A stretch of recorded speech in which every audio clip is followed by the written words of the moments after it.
Assalamualaikum warahmatullahi wabarakatuh. Alhamdulillahi rabbil alamin wal aqibatu lil muttaqin wala udwana illa 'alal zalimin. Asyhadu an la ilaha illallah wahdahu la syarikalah wa asyhadu anna sayyidana wa nabiyyana Muhammadan abduhu wa rasuluh la nabiyya ba'dah. Amma ba'du. Alhamdulillah, pada pertemuan yang pertama ini kita masih diberikan kesempatan oleh Allah Subhanahu wa taala untuk mengikuti perkuliahan di Sekolah Tinggi Ilmu Tarbiyah ya, State Al-Kifayah Riau. Kemudian salawat dan salam kita sampaikan kepada junjungan alam Nabi besar Muhammad sallallahu alaihi wasallam dengan mengucapkan Allahumma salli ala Sayyidina Muhammad wa ala ali Sayyidina Muhammad. Baiklah, ananda-ananda sekalian, rekan-rekan mahasiswa State Al-Kifayah Riau, saya mengucapkan selamat datang di Sekolah Tinggi Ilmu Tarbiyah State Al-Kifayah Riau kepada rekan-rekan mahasiswa yang baru diterima dan masuk di State Al-Kifayah Riau. Saya sedikit perkenalan, nama saya Arifai Rahman, SUDMA. Saya mengampu mata kuliah Qiraatul Quran untuk kelas PGMI semester 1 Lokal B angkatan 2020 ya. Sebelum kita memulai perkuliahan atau pertemuan yang pertama ini, saya ingin menyampaikan sebuah pengantar ataupun perkenalan tentang silabus yang akan kita bahas pada pertemuan pertama ini. Ada beberapa hal yang ingin saya sampaikan di pertemuan yang pertama ini, yakni tentang identitas mata kuliah kita, capaian pembelajaran, kemudian ada tentang bahan kajian, kemudian ada tentang bagaimana sistem penilaian ketika UTS, UAS, dan keseharian kita nanti. Juga termasuk juga bagaimana kita mengumpulkan referensi untuk pembelajaran mata kuliah Qiraatul Quran. Baiklah, langsung saja saya jelaskan bahwa identitas mata kuliah kita pada mata kuliah Qiraatul Quran ya. Nama mata kuliah kita adalah Qiraatul Quran.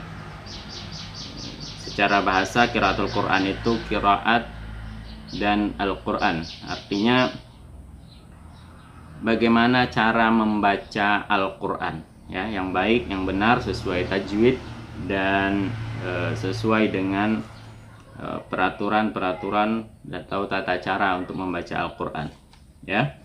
Mata kuliah Qiraatul Quran ini berjumlah 2 SKS ya, dipelajari pada semester ganjil, kemudian dipelajari oleh kelas PGMI semester 1 ya. Dari mata kuliah Qiraatul Quran yang ingin kita capai dalam proses pembelajaran ada beberapa hal. Yang pertama, kita harapkan ada proses pembelajaran ini diharapkan dapat merubah sikap, pengetahuan, dan keterampilan praktis yang dilakukan atau dipraktekkan langsung oleh mahasiswa. Yang pertama, masalah sikap ya.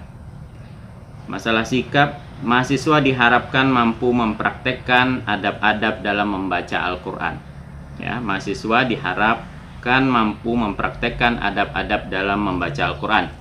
Dalam mata kuliah kita nanti, dalam materi perkuliahan kita ada nanti tentang bagaimana adab-adab kita ketika membaca Al-Quran. Al-Quran adalah kalam Allah yang diturunkan kepada Rasulullah, yang membacanya dinilai ibadah. Oleh sebab itu, maka membaca Al-Quran ini ada tata caranya dan ada adab-adab atau peraturan sopan santun kita untuk membaca Al-Quran, karena Al-Quran tersebut merupakan kalam Allah yang suci, ya, kalam Allah yang suci, dan membacanya memperoleh ibadah, ya, mendapat pahala di sisi Allah.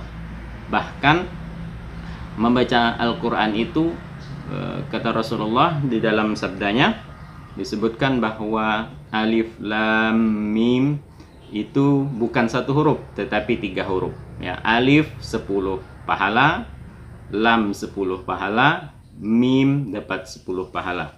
Inilah maksudnya bahwa Al-Quran merupakan sesuatu yang suci, yang membacanya akan memperoleh ibadah. Bahkan untuk satu hurufnya saja kita akan mendapatkan 10 ganjaran pahala, ya. Jadi sikap seorang mahasiswa kita harapkan dapat mempraktekkan adab-adab dalam membaca Al-Quran. Jadi membaca Al-Quran tidak sama dengan membaca koran, ya, tidak sama dengan membaca buku-buku biasa. Kedua, sikap yang kita harapkan mahasiswa dapat merenungi, mengamalkan, dan mengaplikasikan nilai-nilai yang terkandung di dalam Al-Quran yang ia baca. Jadi mahasiswa ketika telah membaca Al-Quran, setelah mempelajari qiraatul Quran, dia akan mengamalkan bacaan itu, mengamalkan nilai-nilai yang terkandung di dalamnya. Ketika Al-Quran mengajarkan tata krama, sopan santun kepada orang tua misalnya, kepada akhlak sesama, ya. Misalnya Al-Quran mengatakan wala taqul lahumma uffin, janganlah kamu mengatakan kepada kedua orang tua itu dengan perkataan ah atau cih, ya. Maka kita kita mengamalkan, kita mengaplikasikan, kita tidak boleh berkata kasar kepada kedua orang tua. Begitu juga ketika Al-Quran melarang berbuat sombong, menghardik anak yatim, menghardik fakir miskin, maka yang kita lakukan adalah menjauhi perbuatan-perbuatan tercela tersebut. Ini sikap yang kita harapkan yang lahir dari seorang mahasiswa yang telah belajar qiraatul Quran. Kemudian capaian pembelajaran yang kedua yang ingin kita capai adalah mahasiswa mampu menguasai ilmu qiraatul Quran, ya, tentang tata cara membaca Al-Quran yang baik, ya, meliputi seputar tentang ilmu tajwid. Apa itu ilmu tajwid? Ilmu yang untuk memperbaiki atau memperindah atau membaguskan bacaan Al-Quran. Kemudian ada mengenal huruf-huruf hijaiyah, ada berapa pembagian huruf hijaiyah. Kemudian tentang bagaimana tata cara mengeluarkan huruf hijaiyah, ya, ada namanya makharijul huruf. Kita akan belajar tentang tempat-tempat keluarnya huruf hijaiyah. Kemudian ada namanya sifatul huruf, tentang sifat-sifat huruf hijaiyah itu. Kemudian ada gunnah, ya, ada dengung, ya. Kemudian ada nun, sukun, dan tanwin. Nanti kita akan bertemu tentang bagaimana hukumnya ketika nun sukun bertemu salah satu huruf hijaiyah. Nun sukun atau tanwin bertemu dengan salah satu huruf hijaiyah. Kemudian ada juga mim sukun. Mim sukun bertemu dengan huruf-huruf hijaiyah. Ada idgham, ya, ketika satu huruf hijaiyah bertemu dengan huruf hijaiyah yang lain, maka ada namanya idgham, atau dalam makna harfiah ada artinya idkhal, artinya masuk. Ketika satu huruf masuk ke huruf yang berikutnya, akan menimbulkan bunyi yang berbeda dan akan menghasilkan hukum yang berbeda pula.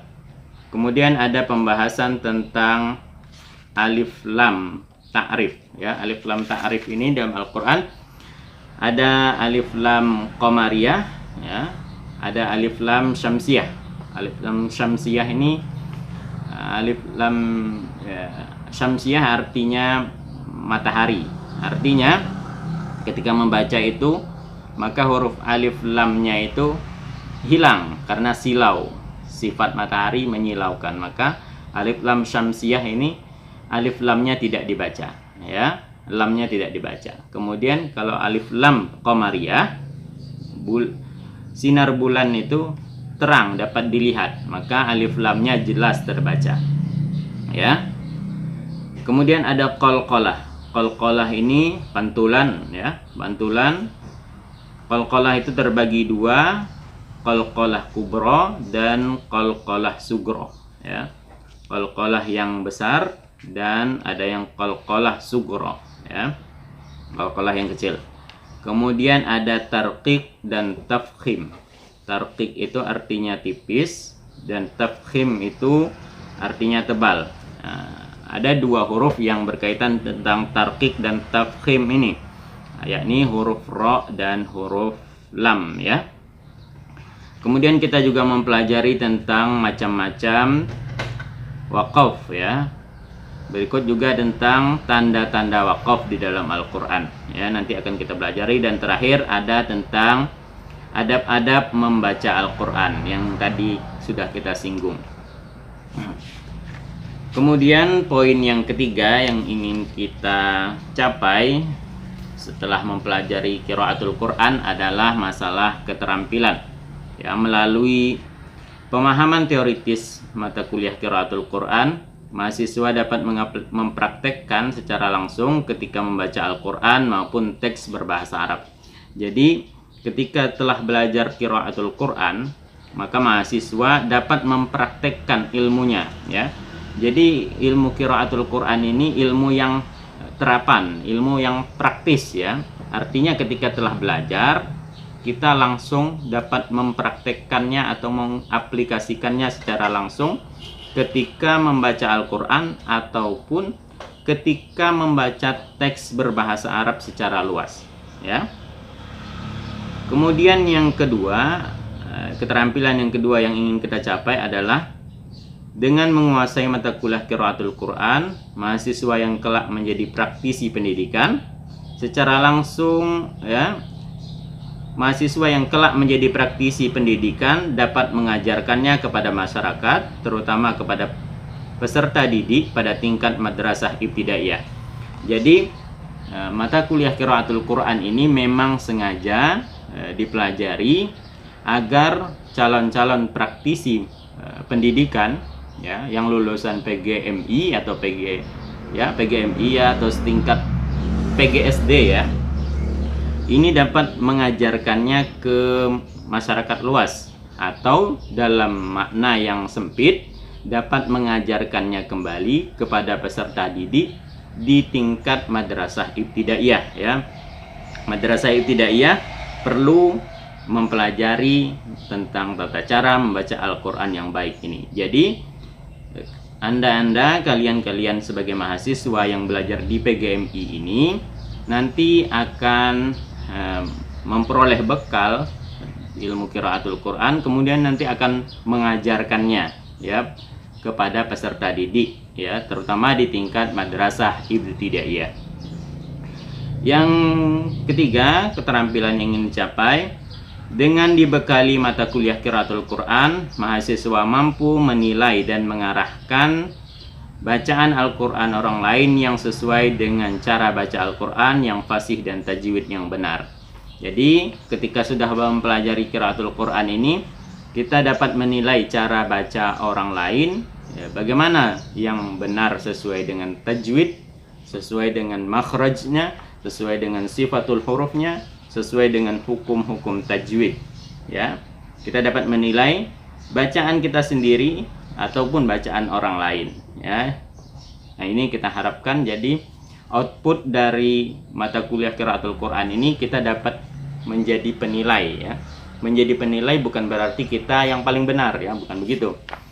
Kita dapat menilai sesuai dengan ilmu pengetahuan, ilmu tajwid yang kita miliki, ya. Itu yang kita dapatkan masalah sikap, pengetahuan, keterampilan.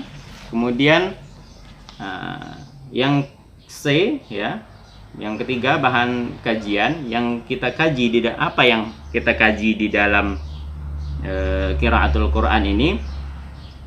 Ada beberapa poin. Yang pertama adalah masalah tajwid, ya, masalah tajwid.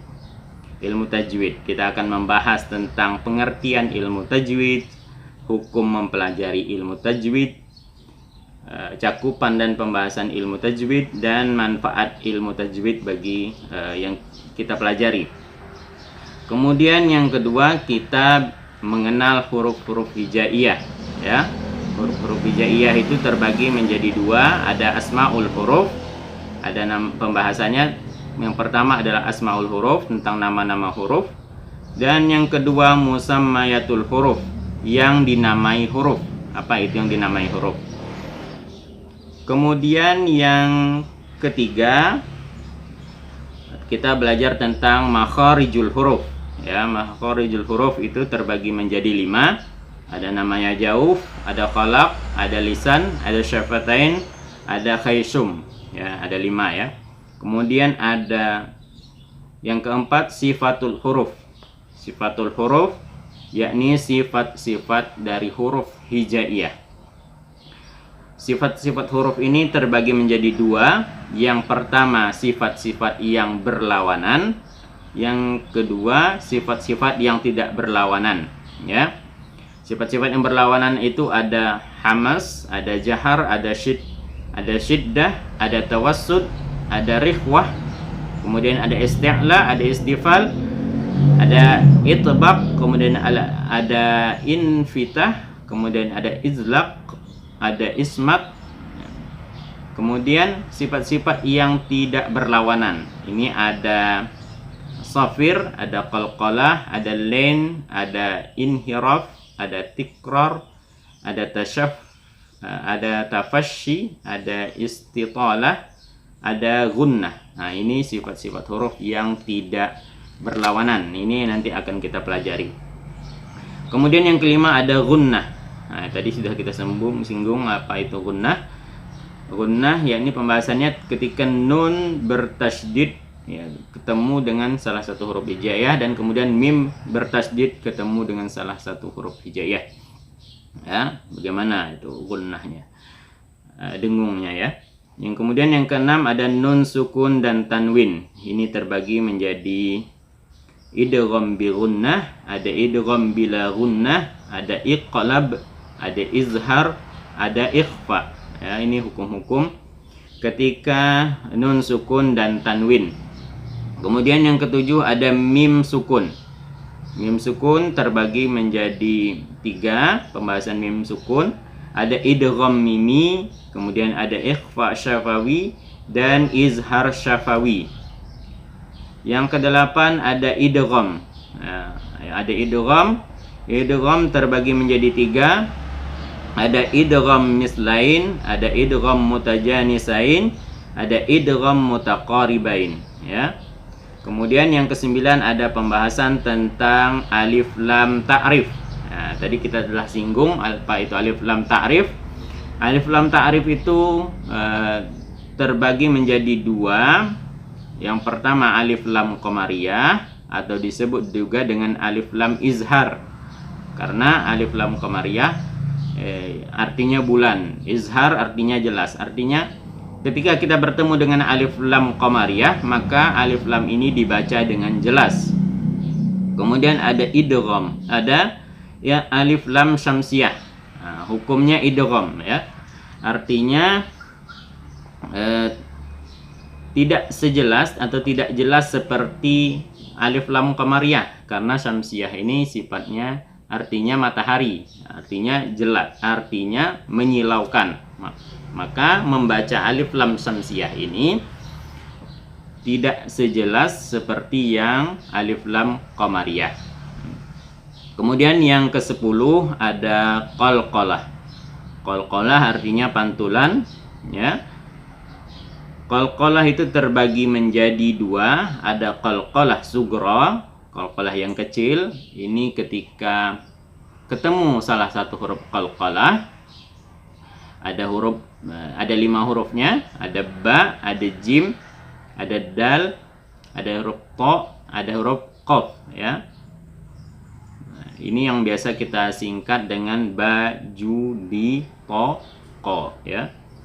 Qalqalah ini qalqalah sughra artinya ketika bertemu dengan huruf tersebut bertemunya di tengah kalimat atau di tengah kata ya. Kalau qalqalah kubra bertemu dengan salah satu huruf qalqalah tetapi di ujung kata atau di ujung kalimat dalam bahasa Arab dalam Al-Qur'an ya. Kemudian yang ke-11 ada tafkhim dan tarqiq. Tafkhim artinya tebal, tarqiq artinya tipis ya. Cara membaca tafkhim dan tarqiq ini ada dua huruf. Tadi ada huruf lam dengan ro. Lam, ada lam tafkhim, ada lam tarqiq, kemudian ada ro tafkhim, kemudian ada ro tarqiq, dan ro yang boleh dibaca tafkhim, boleh juga dibaca tarqiq ya. Kemudian yang ke-12 kita akan membahas tentang macam-macam dan tanda-tanda waqaf ya. Yang pertama, macam-macam waqaf itu macam-macam waqaf terbagi menjadi 4. Ada waqaf ikhtibari, ada waqaf intizari, ada waqaf idtitori, dan ada waqaf ikhtiyari ya. Macam-macam waqaf terbagi menjadi 4. Kemudian tanda-tanda waqaf. Nah, ini ada tanda-tanda waqaf ya. Ada simbol-simbol yang menandakan bagaimana cara kita berhenti di dalam Al-Quran. Waqaf itu artinya berhenti ya. Yang pertama ada huruf mim ya.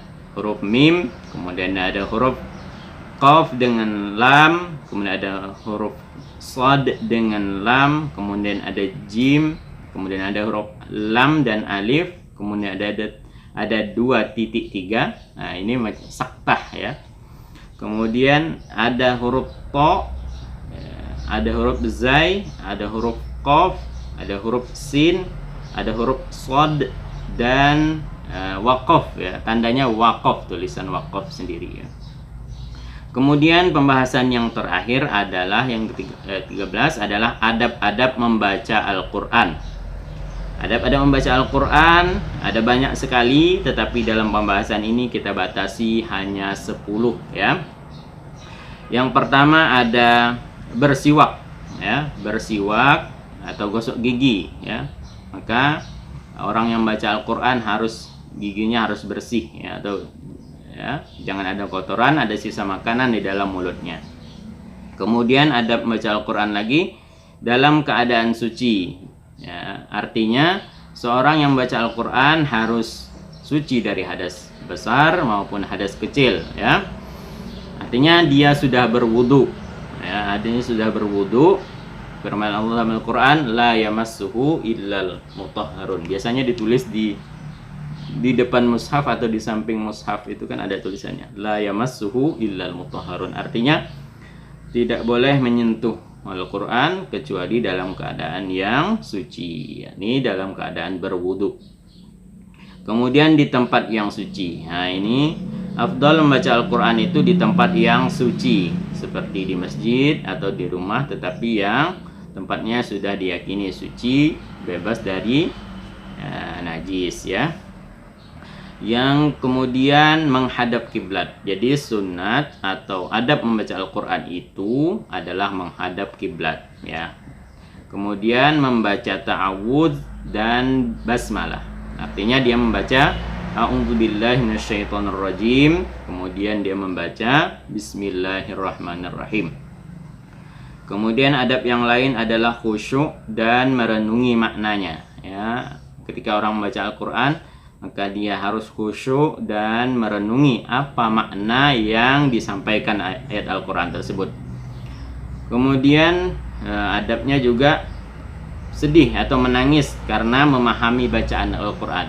Nah, efek dari memahami, merenungi ayat Al-Quran itu ketika bertemu dengan ayat-ayat yang ya, tentang siksaan, tentang azab dari Allah, maka dia akan berakibat atau berimplikasi kepada orang yang membacanya ya. Kemudian Adab membaca Al-Quran yakni dengan membaca dengan tartil. Bisa juga dengan tajwid yang benar ya, dengan tahsin, dengan cara membagus ya, cara membaca Al-Quran yang bagus ya. Kemudian memohon bila melalui ayat rahmat ya, ketika membaca ayat-ayat yang berisi rahmat tentang anugerah Allah, tentang kasih sayang Allah, maka memohon kepada Allah untuk dicurahkan rahmat tersebut. Kemudian meminta perlindungan bila membaca ayat-ayat yang terkait tentang siksaan dan azab-azab Allah ya. Kemudian memuliakan Al-Quran dengan mendengarkan bacaan orang lain. Jadi adab yang termasuk adab membaca Al-Quran atau mendengar pun ya, mendengarkan bacaan Al-Quran pun kita harus memiliki adab, yakni apabila Al-Quran dibacakan maka hendaklah mendengarkan. Fa iza quri'al Quran fastami'u lah ya. Apabila kamu mendengarkan baca Al-Quran maka simaklah, maka dengarkanlah, jangan berbicara atau melakukan hal-hal yang dapat mengganggu orang yang membaca Al-Quran tersebut ya. Itu pembahasan kita. Itu akan kita bahas sampai pertemuan terakhir, pertemuan ke-16 ya. Nanti beberapa pertemuan ke depan kita akan bagi kelompok sesuai dengan maka masing-masing kelompok akan membuat makalah atau resume sesuai dengan tema yang diberikan atau materi yang diberikan kepada kelompoknya ya. Berikut juga saya ingin sampaikan bahwa referensi kita tentang Al-Quran, tentang qiraatul Quran ini sebenarnya sangat banyak ya, mudah ditemukan. Di sini saya sebutkan beberapa referensi tentang mata kuliah qiraatul Quran. Ada ya, karangan Imam As-Suyuti namanya Al-Itqan fi Ulumil Quran. Kemudian ada Abdul Majid Khan, judulnya Praktikum Qiraat ya, keanehan bacaan Al-Quran Qiraat Asim dari Hafaz. Ini boleh juga. Kemudian ada Abdullah Asy'ari ya, pelajaran tentang tajwid. Ada juga Imam An-Nawawi menulis tentang At-Tibyan fi Adabi Hamalatil Quran.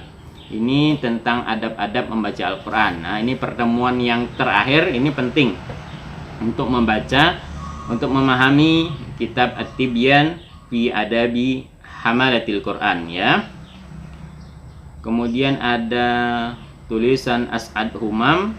Ini pedoman pengelolaan, pengembangan dan pembinaan membaca dan menulis Al-Quran. Ada banyak buku ya, ada banyak buku terutama tentang ilmu tajwid atau ilmu tentang tahsin Al-Quran, bisa juga ada juga tentang qiraatul Quran. Nah, pembahasannya kurang lebih seperti itu ya. Untuk mata kuliah kita penting bagi mahasiswa-mahasiswi untuk mencari buku ini, paling tidak 2 buku ini ya. Buku ini, buku hijau, buku pelajaran tajwid, ditulis oleh Abdullah Asy'ari ya. Tolong dicari bukunya ini ya. Kemudian ada juga tulisan dari Zaki Hamazi. Ini bukunya warna hijau, Belajar Tajwid Pemula ya, ditulis oleh Zaki Hamani ya. Zaki Hamani. 2 buku ini penting untuk dicari ya, sebagai bahan referensi pembelajaran tentang qiraatul Quran. Kemudian saya ingin menjelaskan tentang bagaimana proses penilaian kita di dalam perkuliahan qiraatul Quran ini. Komponen penilaian kita terbagi menjadi 4. Yang pertama adalah penilaian tentang ujian tengah semester atau UTS. Ini persentasenya 35%. Kemudian yang kedua ada ujian akhir semester, ini UAS. Nilai UAS kita hitung persentasenya adalah 35%. Kemudian ada tugas yang ketiga, ada tugas terstruktur, ini 15%. Kemudian ada tugas mandiri. Tugas mandiri juga 15%. Artinya total keseluruhan 100% ya.